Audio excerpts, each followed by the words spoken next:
Well, because you greedy, money-hungry can't figure out your situations, so figure out a deal. Casino trip, full of chips. Wanna flip, double it. Welcome to the Full of Chips podcast, the only chips you'll never lose, where the stakes are high, the takes are bold, and the conversations are always full of chips. With your hosts, Chris, the Dice Degen, and Craig from Old Bay Craps. You're tuned in to Full of Chips, the podcast where we dive into our own experiences into the world of gambling and share stories straight from the casino floor. Whether you're a recreational gambler, a seasoned pro, or just curious what the buzz is all about, you're in the right place. Each week, we break down the games, talk to the experts, and bring you tips that could tilt the odds in your favor. So grab your lucky charm, stack your chips, and let's roll into today's episode. What is up, everybody? Welcome to episode 16 of the Full of Chips podcast, the only chips you'll never lose, with your hosts, Chris the Dice Degen and Craig from Old Bay Craps. Craig, how are we on this fine evening? We are doing well. This is the Sweet 16 of the Full of Chips podcast, the only chips you will never lose. We're also could be full of shit. I don't know. I'm tired. You're tired because you're busy with all of the upcoming marital things, and I'm just tired because I'm 30 years older than you. So that's where I'm at right now. But I've got energy for the pod because I love the pod. Yes, always energy for the pod. I'll be honest with you. I could be like dead all day, but I know we're recording, and it's like that like jolt of energy that comes to me, and I'm like, let's go. Like normally, I have to say, like you would see me with like a monster in my hand or like something to like get me going. But my New Year's resolution this past year was to give up energy drinks and pre-workout. So, since December 31st of 2024, Degen has not had a singular energy drink or a singular scoop of pre-workout. Wow. Coffee's a daily thing. That doesn't count.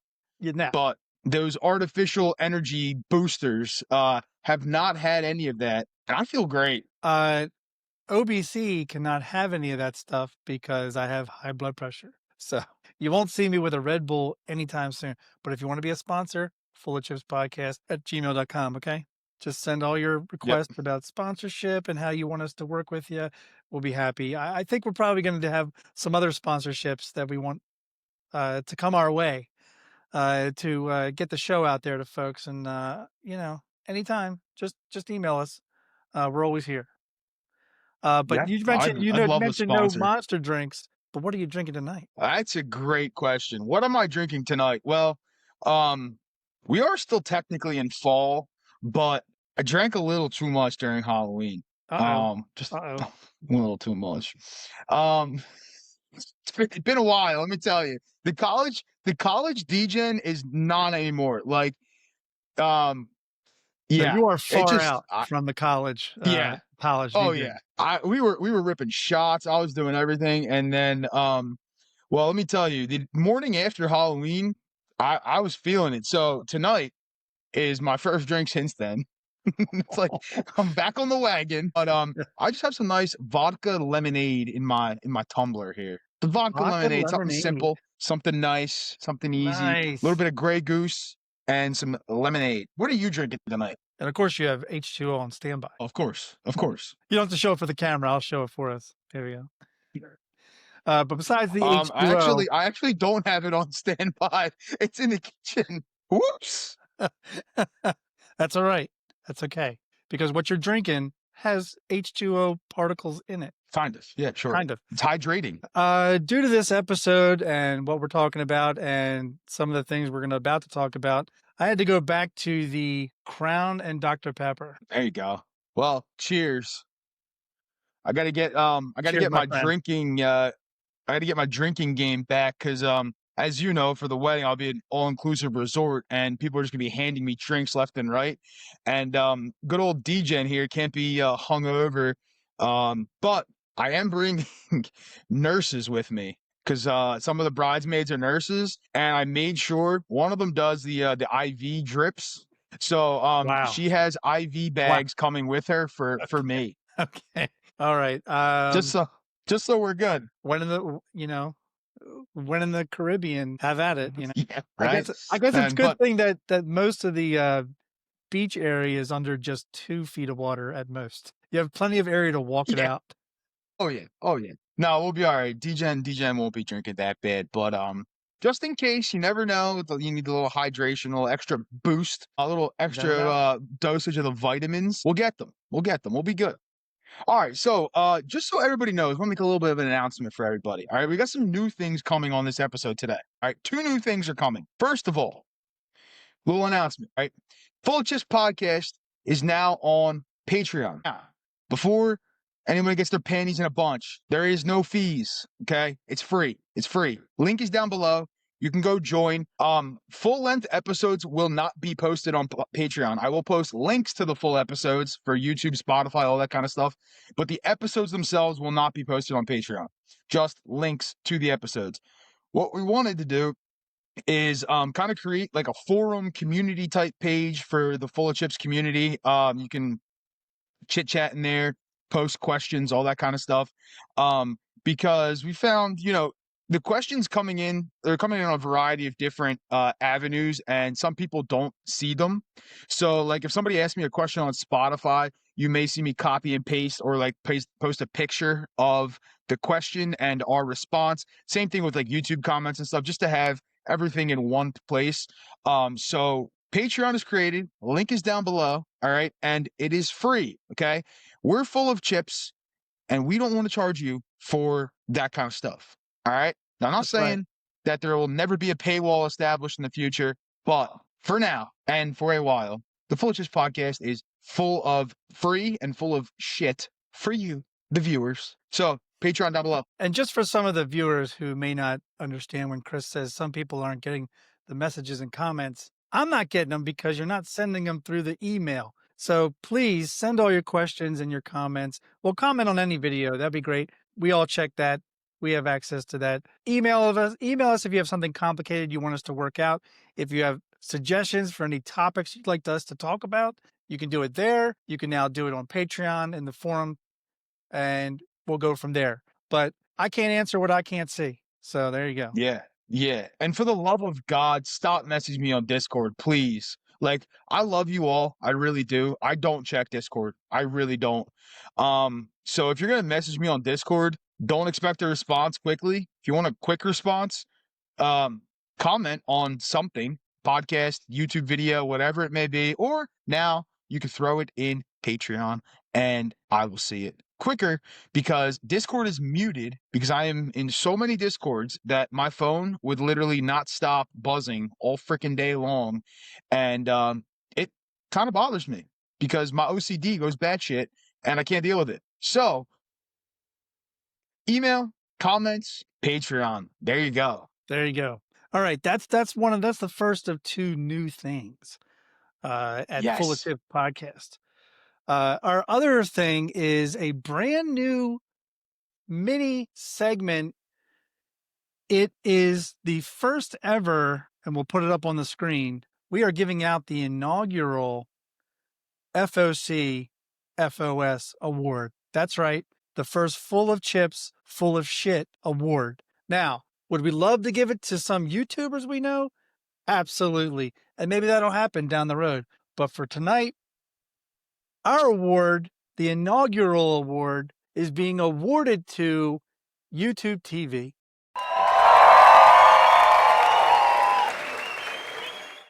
People are saying, what YouTube TV? What is that? Why? Let me tell you. So I'm a mild-mannered person and I like my sports, and I usually get my sports on my local networks, but then sometimes NFL likes to be everywhere in all places. Prime, YouTube TV, NFL Network, I don't know, Netflix, at some point. I mean, God, they got wrestling on Netflix. But YouTube TV is where I go to ESPN for Monday Night Football. And here's OBC, 8 o'clock last night, going to YouTube TV. Where's ESPN? Where's Monday Night Football? Why does NFL Network say that they're going to show the game at midnight, a rebroadcast? So we dug a little deeper, and on Halloween, YouTube couldn't reach a deal with Disney, who owns ESPN. And now, because that they could not broker a deal for Disney or with Disney, they've removed all Disney channels, all ESPN channels, probably anything ABC related from YouTube TV. So OBC couldn't watch Monday Night Football on there. You know where I could watch it? I could watch it on FanDuel, live broadcast, full boat broadcast. I could even mirror it onto my television and watch it big screen, but I couldn't watch it on YouTube TV. So YouTube TV, you get the award.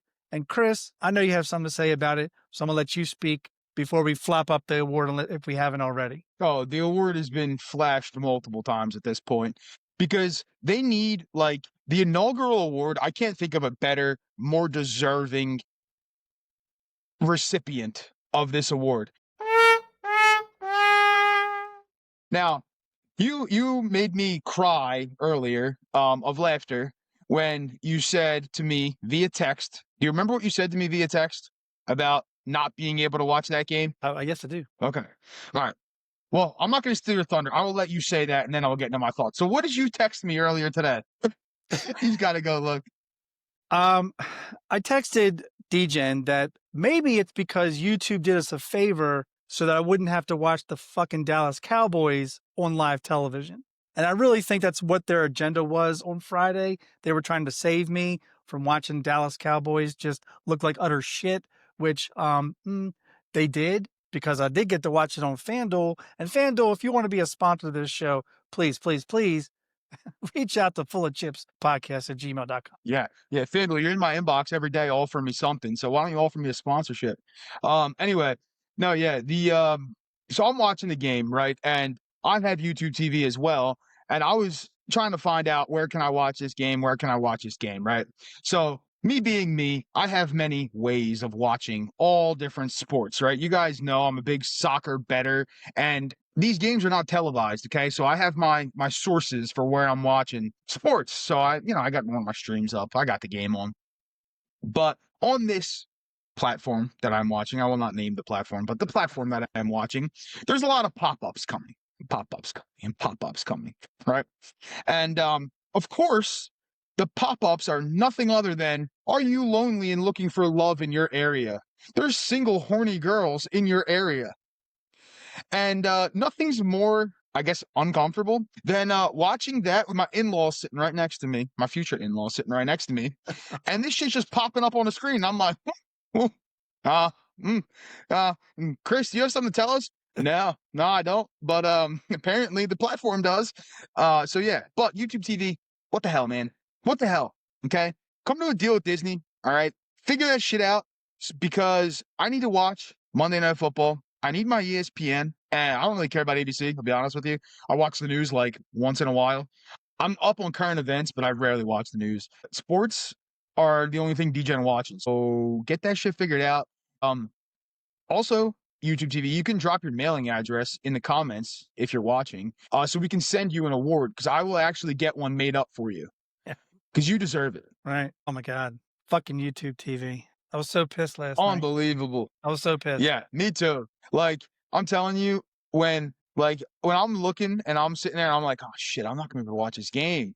And like I said, I have other ways of streaming it, right? Like you said, FanDuel. I mean, any sports book app, most of them you can watch it on, right? And like, could I have done that? Sure. But like, I wanted to watch it on my TV. And yes, I know I can mirror and all that kind of stuff. But I just wanted to watch it on YouTube TV because I pay for YouTube TV. So why can't I watch it on YouTube TV? Well, because you greedy, money-hungry whores can't figure out your situations, so figure out a deal. And side note, what is it with Jacoby Brissett, the journeyman himself, always getting a win sometime on primetime? Don't get it. He's an enigma. He can't do anything for a full season, but he comes in for a couple of games and he shines like a Pro Bowler. I don't get it. Yeah. No, the funniest part is, like, I was talking to one of my buddies this morning, and he couldn't even name half the starters on Arizona's offense. And like, I mean, I can, because I'm a fantasy football nut and I'm like researching all that kind of stuff. But like, right. They're not the normal guys. And they just took America's team down in Jerry World and gave belt to ass to Jerry. I mean, he was smacking. Did you see him smacking that table in front of him? Like he might Oh, have a broken fist. he was so happy when Dallas got that defensive score. Yeah. And one final note on the Dallas Cowboys, because I know the trade deadline is just passed and, they made some acquisitions.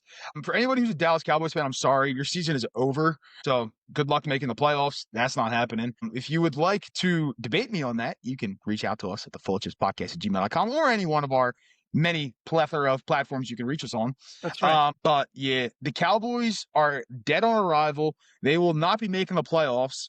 And I'm going to sit high and mighty on my Eagles nest up here and just watch down at the debacle that is Dallas. Anyway, that's enough of shitting on the Cowboys. They did enough of that last night and the whole season, to be frank. So Yeah, they must have Craig, taken some what are we Miralax talking or about tonight? something. So what's the count again? Oh, we're talking about topic number 1, counting cards, the high-low system. Oh yeah. Yeah, that Oh, high-low yeah. system, it's the most popular. It's beginner friendly, right? And all it does is assigns simple values to cards to track the favorability of the deck. So here's how it works, and then Chris and I'll go into how you can learn it step by step. So it works by you have a low set of cards, 2 through 6, which are given a value of +1. Then you have neutral cards, 7 through 9, given a value of 0. And then high cards, 10 through ace, all the face cards, given a value of -1. So as you count these, you get a running count. And the way the running count works is the higher you are on the plus side, the more favorable it is for you, the player. And the higher it is on the minus side, the advantage goes to the casino. Shocker. All right, so this is how you can learn it from start. So you have the running count, which we just discussed. As cards are dealt, you add or subtract the values that are given to those cards that are coming up. And a positive count means it's more of a advantage to you, and a lower count, like in the negative, is more of an advantage to the casino. Then you have the true count, which we're going to go into in the next topic. But for right now, we'll just say it's to divide the running count by the number of decks remaining. We'll get more into that because that really just adjusts your edge based on how deep into the shoe you are. We all know that we love to see 2-deck shoes, which were just they're kind of rare, and they even moved to 6-deck shoes, but now we're seeing more 8-deck shoes, especially at Tropicana, Harrah's. Chris, you've been to more casinos than I have, other than those two. You've played more blackjack than I, so you probably have seen all different kinds of decks and longer decks. And the advantage is really when you have that longer deck. Maybe it's a 2-deck, but it's how deep in the cut of the cards when they're shuffling them that you really get the advantage. Because if you put that card, that separator card and cut card early in the deck, you're really putting yourself at a disadvantage to be able to count the running count. Yep. The count is important. And for everyone at home, like, we're not advocating, go learn how to count cards and that you're gonna win gambling, learning how to count cards. It's just like a nice tool to have, something nice to know. It does take a while to get good at though. So keep that in mind. You're not going to be good at it in the beginning. You're going to fumble over it. So don't think you can listen to this episode of the podcast and you can magically count cards. Because you can't, trust me. They say like, what's the number? It's like you should be able to count a deck in under like 18 seconds or 19 seconds or something. Well, if you want to be considered good at it. Basically, they want you to be able to count it under 30 seconds. The Okay. ones that are real advantageous players that are like, blackjack apprenticeship, blackjack advisories, they're able to count the whole deck under 15 seconds or around 15, 16 seconds, which is Okay. incredible. That Yeah, is incredibly fast. When I used to clock myself doing like I think the lowest I was in like the 19, 20-second range quite often, for like one deck, for a single deck. But took a lot of practice. All right. I was not there from the start, I can tell you that. But if you want to learn how to do it, it's fun to learn how to do, right? We'll talk a little bit about how to learn how to do it, but it is advantageous to know where you are in the count. Now, again, if you're gonna do it, make sure you're not obvious about it. And when I say obvious, like when you know the count's good, don't start instantly increasing your bets, because there are people in surveillance who can count cards a hell of a lot better than you, and they know what the count is. And when they see you start pushing bets out there, they're going to be like, this guy's counting cards, back him off, because it will happen to you, promise. But it's good to know, right? Like Craig said, cards all have values. And when you have a higher positive count, right? So when your count is in the positive numbers and it gets higher and higher, what that means is there's more face cards and aces available in the deck, right? So that can help you to make decisions on the table. If you're not sure of what decision to make, it can help you from that aspect. But also, you can expect more face cards to be coming out, which in theory gives you more of an advantage, because if you have a 20, right, or you're getting higher starting hands, theoretically, you should be winning more, right? The average winning hand in blackjack is like 18.55 or something. So if you're getting, dealt 19s and 20s, theoretically, you should be winning more. Now, does it always happen? No, because just because the count is high doesn't mean the dealers aren't going to be getting those 10s, right? So just keep that in mind. But um, it can help you to do that. And then we'll get into the true count and stuff, because the true count honestly is more important in my opinion than even the running count, right? The running count is important because that's how you get the true count. But if you really want to make advantageous betting decisions, the true count is what you want to be making decisions off of, not the running count.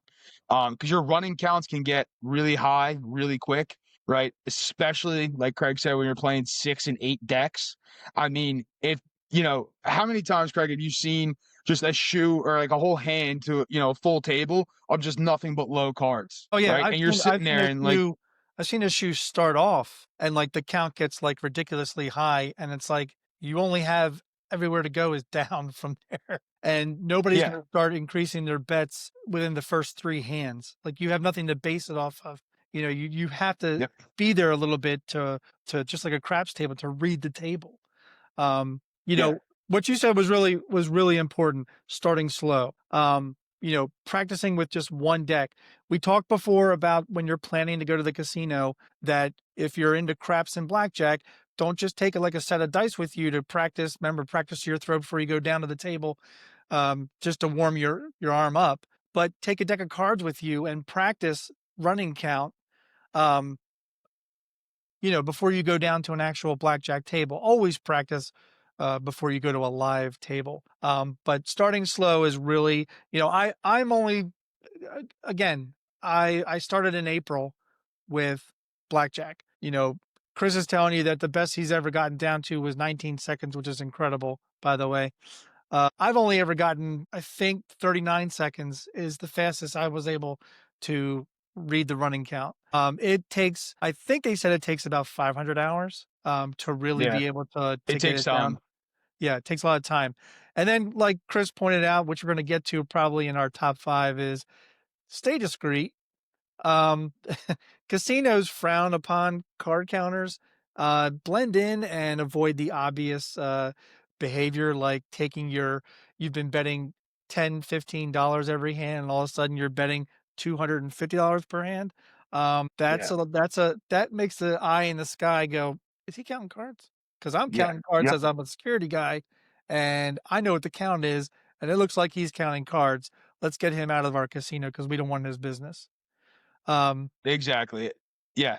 And you made a good point there, right? With like, you got to practice, right?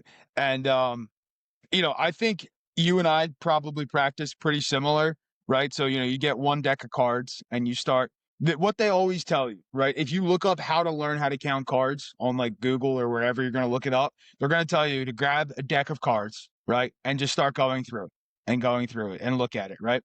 And you're always going to come out to zero, okay? You go through 52 cards, you're going to come out to zero every single time. If you don't come out to zero, you counted wrong, right? So they're going to have you doing that just so you can get practice on the count. Then you kind of progress upward and you remove cards from the deck, right? So you may remove one card from the deck, or you remove two cards from the deck, or you remove three cards from the deck, right? And in theory, right, let's say, you count 51 cards and your running count is +1. Well, from counting cards that card that was cut from the deck that is sitting off to the side right now is a face or an ace, right? Because you have to get back to zero. So if the count's +1, you need a -1 value to get back to zero. Same thing if you pull 2 cards, right? If you pull 2 cards and let's say your count is again +1, well, you know that one's a neutral and one's a high card, right? Because you have to get back to 0. If it's +2, you know you got 2 high cards. If your count's 0, you know you got 2 neutrals, right? So you can math that together and you can figure that out, right? It doesn't matter how many decks. You will always get to Yep. 0. The best thing you can purchase if you're going to practice, even if you can't get a table layout, grab yourself a shoe and 6 decks of cards minimum. Like I said, most places like Tropicana, Harrah's, they are sitting at 8 deck shoes. Of course, more of those damn tables are going to the damn automatic shuffler, which they can miss me with that. Yeah, with an auto shuffler, don't even bother to count cards. It's not there's nothing to count. Yeah, right? Because they just keep throwing the cards back in. So you counting cards does nothing because your count, whatever it is, every time they throw cards back in the shoe goes right back to 0. So it doesn't matter what the count is. And there's never enough cards out of that shoe to make a difference because they're putting 6 decks into that auto shuffler. So even if they deal 3 hands to full table, that's what, maybe 30 cards max out of the shoe, maybe. No, and maybe 50. And Chris, you said it well that why does it work? It works because high cards increase the chance of blackjack and busts for the dealer. Blackjack for you, busts for the dealer. Tracking them lets you bet when the odds are in your favor. I'll tell you one thing though, and we already talked about it in a previous episode, learning the running count's going to do you no favors if you don't know perfect basic strategy. You really want to take advantage, and maybe you don't learn, maybe you're learning the running count, and we're going to go into why the true count is even better than the running count, but you can't do it without the running count. But again, none of that matters if you're not playing perfect basic strategy. You can just you can count all the cards you want. If you're not playing perfect basic strategy, you have no direction on how you should bet, because we're about to get into true count soon where you can have deviations, but for right now, just track your edge when you're practicing. Use the true count to guide your betting and playing, but use your running count to keep yourself on track. It takes a while. It really does. And like we said, about 500 hours is what we're hearing. Like I said, Chris has got it down to 19 seconds. I've got it down to 39 seconds. And I've been practicing all summer, and I'm just, I get flustered. It could be the age. I don't know. I'm sure there's plenty of poker or blackjack players that that are 80 years old again and can whoop my ass, and that's perfectly fine by me. I am still learning, so what I really like about this episode is that you've got Chris who's played for years and me who's only played for months. So you're having the two perspectives on that. Yeah, and just one other point that you made that I want to touch on again too is when you said, get the shoe and get 6 decks. Like, you don't know how important it is to actually visualize what 6 decks looks like, right? Because we're going to get into true count and other stuff, but like actually seeing 6 decks of cards out on the table so you can kind of gauge how many cards are left in the shoe, right? Because we touched on the true count and we're going to talk about it where you're kind of guessing how many cards or how many decks are left in the shoe. But if you haven't seen 6 decks or 8 decks and you don't know what it looks like, you may think there's 3 decks left, when in reality, there's only 1.5 decks left, right? So you got to really visualize what that looks like. And one last point on the practicing of it, right? So, most people are going to tell you, you take a deck of cards and you just deal them out, right? And you deal them out, and you keep the count, and then you look to see what cards are missing, right? That's like phase 1 of the count, right? Because on a table, unless you're playing by yourself, not all the cards are in front of your face, right? You got all the cards around the table.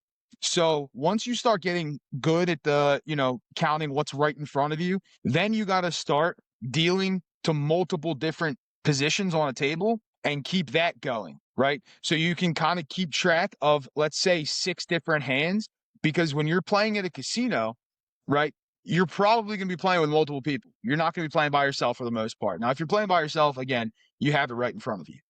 But you still have to keep track of the dealer too. So you got in front of you, but also in front of you here. Then you got to add out.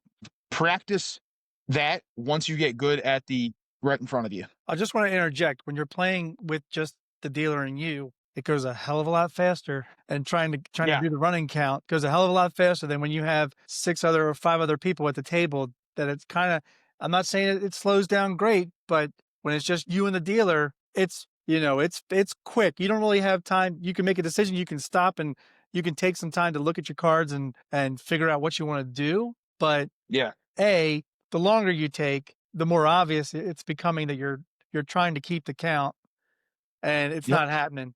I've played multiple hands of blackjack, and I've lost the running count after like 3 or 4 hands, and it doesn't mean you can't win. We've already said that perfect basic strategy means you'll lose less, but Yeah. when you can learn the running count, it's great, but the running count by itself is not what's going to get you larger bets and more money in your rack. Yep. That's very, very true. And if you do lose the count, like forget about it, play your basic strategy and wait till the next shoe. Because you're not getting it back. Once you lost it, you're done. All right. So like folks at home, if you're listening, once you lose the count, stop trying to get it back. Don't even bother because you probably won't get it back. And you made a good point with the speed of you and the dealer. I mean, even if you're playing with 2 people, right? Like when you and I were playing by ourselves at that trop or at the Harris table that we were playing at, that dealer was ripping cards. Yeah. Like I mean, that was rapid fire. And like, was I counting? Sure, right? The only problem was, why was I counting? Just to practice. And why was I doing that? Because we came in mid-shoe. So the count, again, means nothing unless you start from the front. Because if you're not there for the whole shoe, the count doesn't matter. Why? You don't know what the hell's missing from the deck, right? You could have an example where, you sit down on a table and half the shoe's already gone. Well, you don't know what the count of that half's gone is. So you could start counting. You could be like, oh, this count is great. High positive value here. All the 10s are gone already. They're burned. They're gone. They're Yeah, not coming back until the next shuffle. you could have a high count of like +7, but what you don't realize is that you came in mid shoe when the count was -22. So you're still in the Yeah. negative by 15. Yeah. You should still be Yep. minimum betting at that point. Yeah. Yeah. And that's why like you'll see a lot of people who like are, let's say, more advantaged blackjack players and the ones who want to count and stuff, right? Like I like to come in on a new shoe for that purpose, right? So I know what's been out of the deck, what's not in the deck, right? And it's good etiquette to wait until the new shoe starts, especially if there's other people at the table, right? But that's not always the case. Like when Craig and I were playing, the table was empty, but the shoe was live. So we just sat down and started playing. And at that point, right, a count's not going to do anything for you other than practice. And it's going to be tough in the beginning, as we've said, but with practice, you can be good at it, just like anything. It's almost like when the shoe is going, the puck is on. Yeah. You Yeah. don't buy in when the puck is on. Don't play a mid shoe. And oftentimes, most casinos are doing this now. They won't let you buy in on a mid shoe at all. Yeah. And that's Good and, that, dealers. and where is that you'll see most? On the most advantaged table layout you have, the 3-2. When you have the 3-2, which is the table we recommend, that's where they mostly may not buy in mid shoe. If it's a continuous shuffler, you won't see that sign. In a 6-5 table, you won't see that sign ever. Yeah. You can buy And in again, whenever. Yeah, and it doesn't matter on auto shuffler because the cards don't stop; they keep coming. So Yeah. it doesn't matter when you buy in because why? There's no point in counting. And the reason we wanted to bring this to your attention today is because we've already said you can still win with basic strategy and lose less over time. But if you're only doing basic strategy, you can only win so much. You don't really know Yeah, when to hammer your bets. You may know that you might be in an advantage at some point and you might raise your bets. But what we're about to get into is the true count, which is going to tell you when you should really hammer it and hammer it hard because you are at the advantage. So, Chris, I think that rolls into what does that mean? How do I benefit from true count? So, the true count in Yep. blackjack, it's a refined version of the running count, right? And it adjusts the number with the number of decks remaining. We've already said that.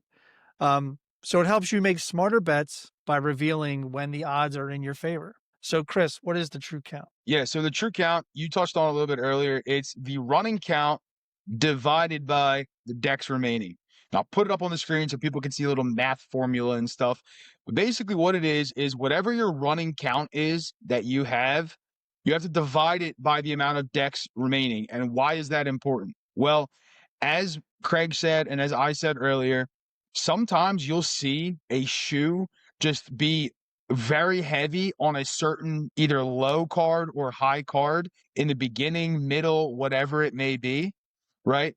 But in order to get an accurate representation of what your count is, aka that true count, you have to look at what your count is and how many decks are remaining. Because, like we said, right? Let's say the first 3 hands played, you get your count up to, I don't know, plus 17, right?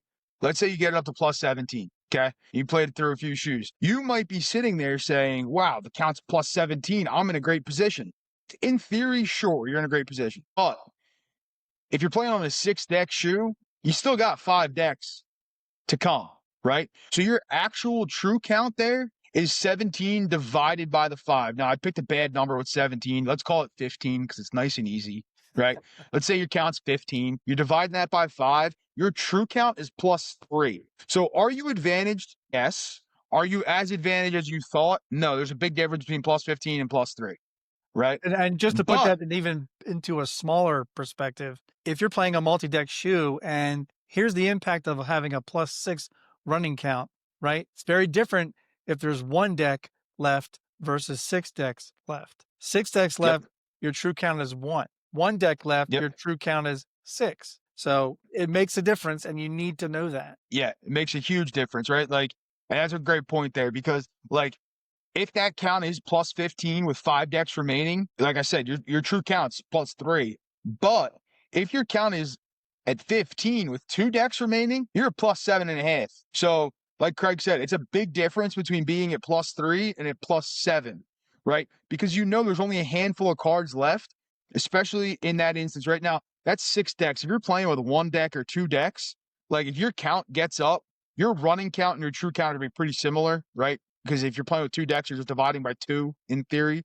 But you know that you have a lot of high cards coming because that's where your count is on a lower deck with that true count. If you have a high running count with a lot of decks left, that true count is a lot lower because there's so many cards left to come. So yes, you will get the high cards, but you're not going to be getting them as frequently as you may think just because your count is so high because there's so many cards left in that deck. Yeah, and when do you want to raise your bets? You want to raise your bets when you have the advantage and you know a bunch of face cards or aces are going to be coming up because these will increase hitting blackjack and again, making the dealer bust. That's what you want. That high true count plus 2 or more means more high cards. You don't want to raise your bets when you know a bunch of 2 through 6s are coming out because your advantage of hitting blackjack go down to like nothing. And we've all been there. We've all had 8 cards ripped out that equal 21. That almost never happens, but it happens for the dealer, 7 or 8 times during your shoe. And you're like, how the fuck does that happen? Literally though, literally. The other point too I want to make with the true count is that you also have to factor in where the card is, where the cut card is in the deck, right? Because this is where the true count comes into with the running count. Like in a 6-deck shoe, they are usually putting that cut card with about a deck left, right? Maybe a little bit more than a deck. That's why I was saying earlier, you have to be able to visualize what 6 decks looks like, what 1 deck looks like, what 2 decks looks like, all that kind of stuff, because you basically have to cut those cards out, right? So like when you're looking at your true count, you may have 5 decks remaining, but in theory, you only have, let's say, 3.5 because a deck and a half is cut off by that cut card and they won't deal past that. No, we're fortunate enough we have visual aids today. Yep. So if this was the shoe, right? And I'll put it this way. So if this is the shoe and this is the card facing the player, you'll see a bunch of recreational casual players always putting it in the middle. I don't know why, but they do that. I've even seen some idiots do it like after a deck and a half, right? If you're counting cards, trust me, you're trying to put it as far back as you can. And you'll get to a point where the dealer says you can't go that far back. You're like, oh, okay, well, I'll go up a little bit. Yeah. You want the most advantage you can with running count so that you are giving yourself a better chance of seeing all the necessary cards you're going to need to take advantage of the casino and win more. Yep. And that's important because depending on the casino, right? There's quite a few casinos that where you cut that deck is exactly where they put that card at, right? Like Craig is saying. Now, you'll see other casinos that they'll pull that card out and cut it themselves. Then you can cut the shoe wherever you want. But for the casinos where they are doing that, um, and the closer to the front you cut it, the more they pull it out and stick it wherever. But if you cut towards the back of the deck, they usually just take it, pop it right in the shoe it goes. They don't recut the deck and re-put that card back in because you already shuffled the cards and they're in a good enough spot where there's enough remaining. So that's why it's important to cut where you want to cut. But yeah, just keep that in mind. And again, practice with multiple decks, get an idea of what decks look like in front of you so you can truly understand how many cards are left.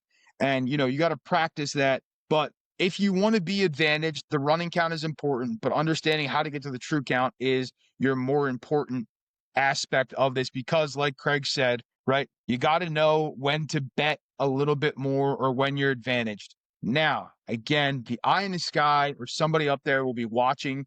And if the count is good and they know the count is good and you know the count is good and you go from 10 to 200, that's a red flag.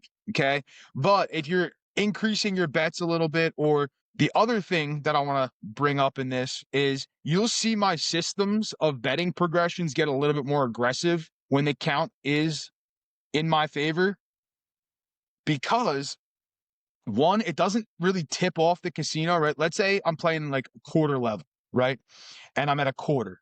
Well, you may see me press my bets more and get a little bit more aggressive with my flat bets, as opposed to just, flat betting quarter, quarter, quarter, quarter. You may see me go like quarter. Oh, I know the count's good. Here we go. We're gonna press this one.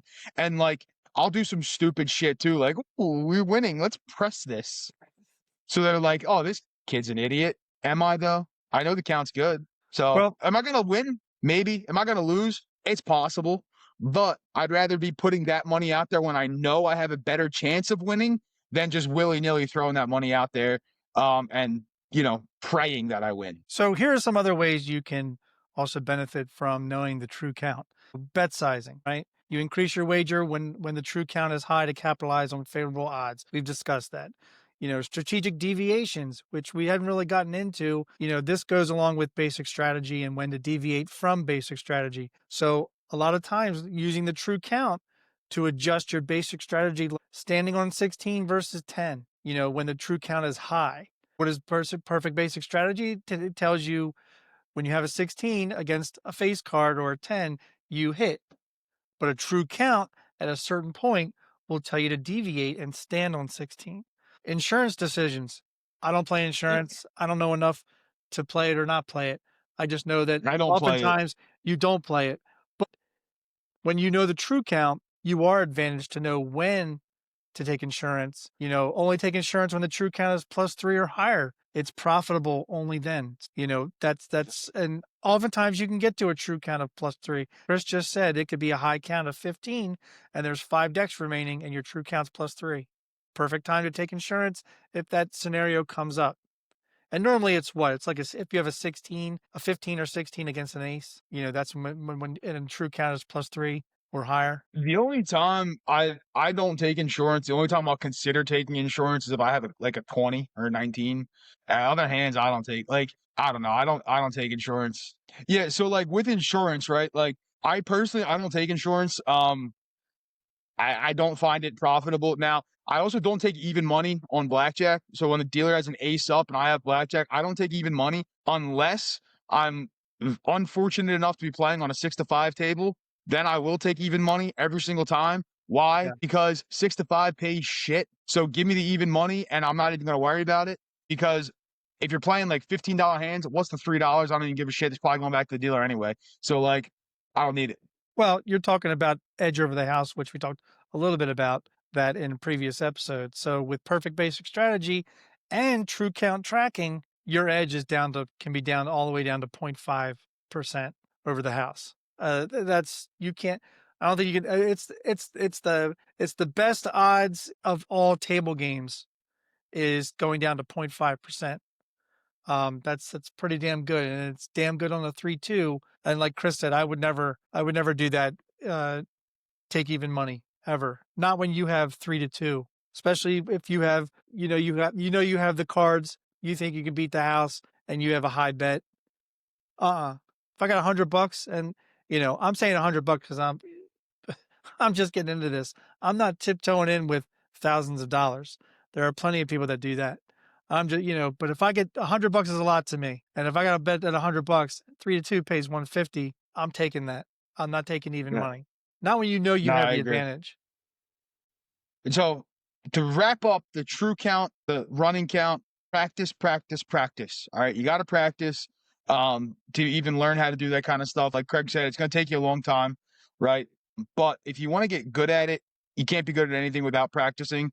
So practice, practice, practice, and make sure you practice again before you go to the casino, because there's nothing worse than watching somebody try to count cards and they're not good at it, and they try it in a casino, and you just sit there and you watch them, and they look like they're doing like calculus on a blackjack table.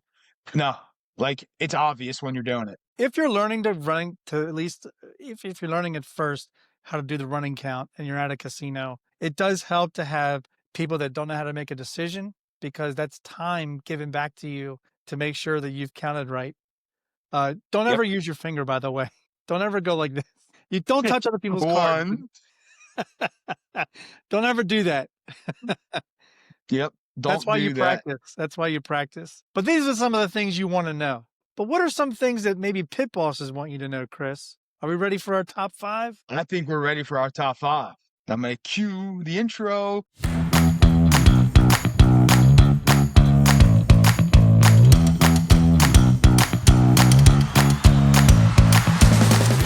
All right. So top 5 things that pit bosses wish you, the player, knew. Number 5, Chris, what do you got? Oh, man, what the pit boss wish we knew. Let me tell you, I wish they knew some things, but today we're talking about what they wish we knew. Number 5 for me is every pit boss wishes that you knew when and how to ask for help. And it comes down to the rules, the payouts, all that kind of stuff.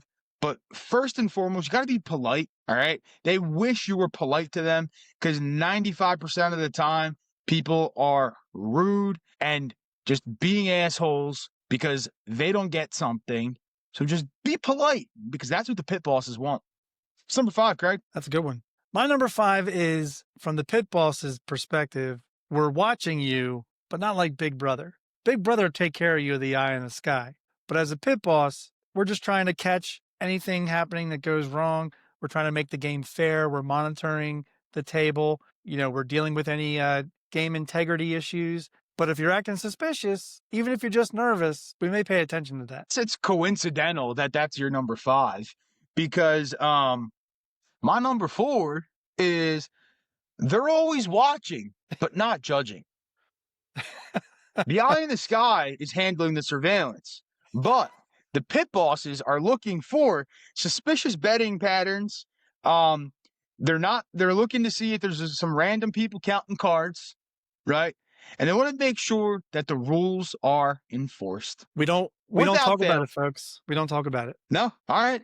Number 4, Craig. All right. Number 4. And this comes from because pit bosses are gamblers too. All right. So basic strategy beats guesswork every time. They see it all. Players hitting 16 against a dealer 6, splitting 10s, which Chris has already stated that he hates, and doubling on a whim. Pit bosses silently root for the players who know their stuff. It keeps the game flowing and the edge respectable. They're gamblers too. They just want to see a good time happening. Oh yeah. It's funny. Some of the dealers and like pit bosses that friendly with are some of the most degenerate gamblers I know. Right.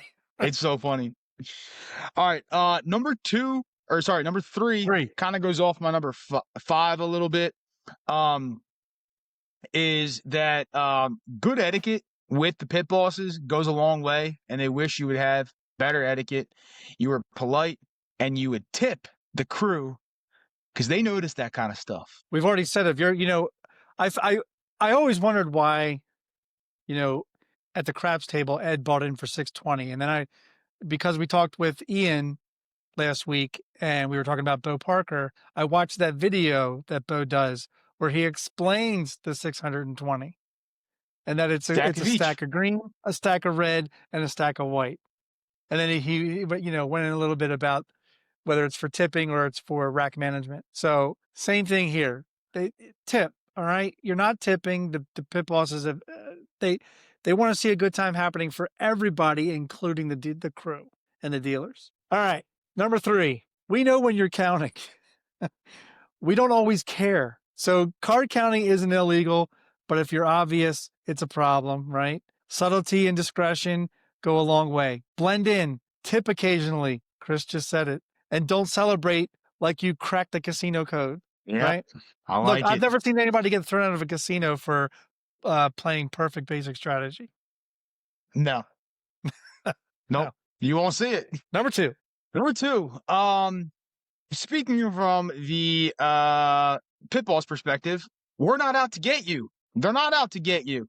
All right? They're not trying to rig a game in their favor to be out to get you. Now, there may be times where you think something is rigged or it's not in your favor.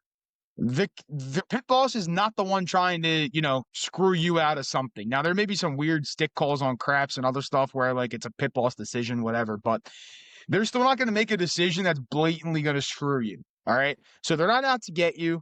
They're there to enforce the game and help you along. Number 2, Craig. My number 2, it happens all the time. You've already mentioned it. Etiquette is everything. Don't touch your chips mid-hand. Don't berate the dealer. Don't offer unsolicited advice. Chris has said that in past episodes. Pit bosses appreciate players who respect the flow and the vibe of the table. It makes their job easier and the experience better for everyone. Just be respectful. Yep. All right, Craig. Number 1. The number 1 thing pit bosses wish you knew. Comps are based on your average bet and your time played. Just because you bet big once does not mean that you get all these kind of comps because you weren't doing it for the other 3 hours you were sitting there, you were min betting. So they want you to know that just because you bet once doesn't mean you're going to get good comps. Comps are based on your average bet and how long you've been staying at the table. If you bet once and you're there for 2 seconds, don't matter. If you bet big and you're there for a long time, then yes, your comps will be better. But time and average bet are what your comps are based off of. Now, does he happen to go hand in hand with losing? And I don't know. I mean, a lot of times you're there for a long session and you're losing a lot, and people think that they get comps just because they're losing a lot and losing over a long period of time. Look, he already said your average bet, but also time at the table. If you're at a tier multiplier, you want to be there for a while. You don't want to be there for a half hour, think you're doing a high bet that's going to get you some comps and stuff. They have to know that you're invested into them, and then in turn, they will invest in you with comps, right? Yes. Yep. All right. My number 1 that was a good number 1 because I wasn't thinking about comps, and that makes perfect sense. So great number 1. My number 1 is, from the pit boss's perspective, we're human too. And we love a good story. Pit bosses have seen heartbreak, hilarity, and high stakes drama, right? Be polite, be personable, and you might just get a comp, a smile, or a little leniency when you need it most. I like that one. That's a good one. That's a good one because being friendly towards your pit bosses and stuff, like, you don't know how many times where they just kind of, if you're nice to them and you're friendly with them, they kind of give you the benefit of the doubt, even if, like, you forgot to place a bet or something, but you've been doing it consistently. And it does come in handy, especially when, like, the bet actually hits, because that's when you notice, right? You wouldn't notice it if it didn't hit, but when that bet hits and you don't have it out there because you forgot, most pit bosses, if you are nice to them, will honor the bet. And if they know you and you play there frequently or you're regular there, most of the time they will give you the benefit of the doubt and say, you normally play this, so go ahead, pay it out. I did have an honorable mention. So my honorable mention, we talked about playing with a crew, right? in previous episode where we're going to meet up, right? I don't forget what episode number that was, but that was a great episode. But in that episode, we talked about when you have a crew and you've been playing at a certain casino for a long period of time, you can bet your bottom dollar that the people that may have headed up your crew or who lead your crew, and even some players, some seasoned players within your crew, are talking it up with pit bosses frequently, right? Especially at every tier multiplier. And what can you get out of it by talking to the pit boss? And most pit bosses will not tell you this. You have enough people who want to play, they have the dollars to spend, and they have a free table over here. Asking a pit boss to open up a table just might happen. That's a good one. I didn't even think of that one. Yeah, that's a really good one. It's happened on numerous occasions for us. I mean, you've been there. Where our crew, we have 10, 15 people ready to play who can't get on a table because they're full, and the pit boss sees who they are, and they're like, "Let's get a crew over here, open up this table." Yep, very, I very love good it. point. I That was a love it. great top five list. And Yeah. I know we were a little hesitant on that top five list because, like, we're not pit bosses. So what do we think they want you to know? But no, it's a great top five list, and I think our number ones were great. The the relationship between and being nice to them and how it can be advantageous. And then also the comps thing, man. Everybody gets screwed up on the comps. Like they think they bet once, and it's like, this is what I bet. No, you didn't. Stop. And plus, more time at the table is more chatting it up with the dealers and the crew and the pit boss. Very true. Very, very true. All right, great top five list, Craig. Time for our tip of the episode. What's our tip of the episode? Our tip of the episode is, and we've been talking blackjack most of this episode, is always split aces and eights. And the reason being is those two cards together will start with aces or eights. 2 and 16 or 12. If you count the aces, you can switch them up whether 2 or 12. Eights together is 16. 12 and 16 are some of the worst hands to have in blackjack. So you'd want to take advantage of splitting them, because splitting aces gives you 2 chances to make 21, and splitting eights gives you 2 chances to make 18. Now, do you lose on 18 sometimes? Sure. You don't always lose on blackjack. You'll just push if, but honestly, once you split them, remember, the dealer has that up card, and if the up card is an ace or a face card, they're always looking down to see if they have 21. And if they have 21, the hand's over anyway. So sorry. But if you're able to split aces, it's much more advantageous for you. Again, if you split eights, you can make at most 18 on each. Typically, you can, a lot of times, especially with aces, and I'm learning this, a lot of times some casinos when you split aces won't allow you to take more than one more card. Yep. Whereas some places, if you split smaller ones like eights, they will allow you to build on it and keep hitting until you're satisfied. So, but an 18 sometimes is all it takes to beat 17 if the dealer has to stop on a soft 17. Mm-hmm. Anything you want to add? Yeah, most casinos won't let you take more cards on an ace. It's whatever that next card is, that's what you get. At least from where I've played. And then splitting eights, great, especially when you get a 2 or a 3 on your next card, 'cause then you can double. Ooh, juicy. But split your aces, split your eights. Because like Craig said, 16, bad hand. You could hit it, but in theory, you're probably not going to do too well. So split it and try to get 18, or work your way up. If you bust, you bust. It is what it is. Split your eights and split your aces, and don't forget that with aces, more often than not, you're only getting one card on top of that. So, you got to roll with those punches. But That's right. Craig, great episode 16. A lot of blackjack talk. We talked the counting cards with the high-low system. We talked the running count, the true count. Give a lot of blackjack knowledge to the folks at home, I think. I think it was a great episode, and you're absolutely right. And I think I'd like to add that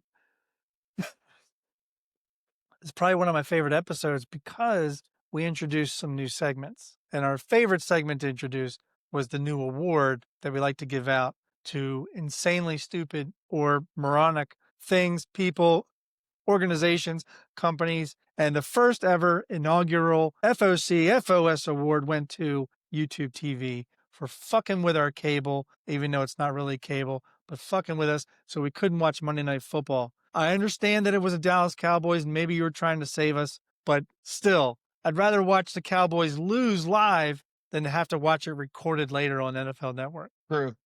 True. But overall, great episode. We like you said, we got the new segments. Sometimes we'll sprinkle those in. Got a new page on Patreon too. So again, link down below. Go check it out. So that's gonna have to be added to my laundry list of things I have to do at the end of the episode here. So if you're looking for us, email fullofchipspodcast@gmail.com. YouTube, Spotify, Apple for the full-length versions of the podcast. You can find some short-form clips on Facebook, YouTube, and Instagram, TikTok. And then you can also find our new Patreon page. That is free 99. So go sign up and become a member. Again, it's not going to cost you a dime. All right. Episode 16 is a wrap. Remember, stay full of chips.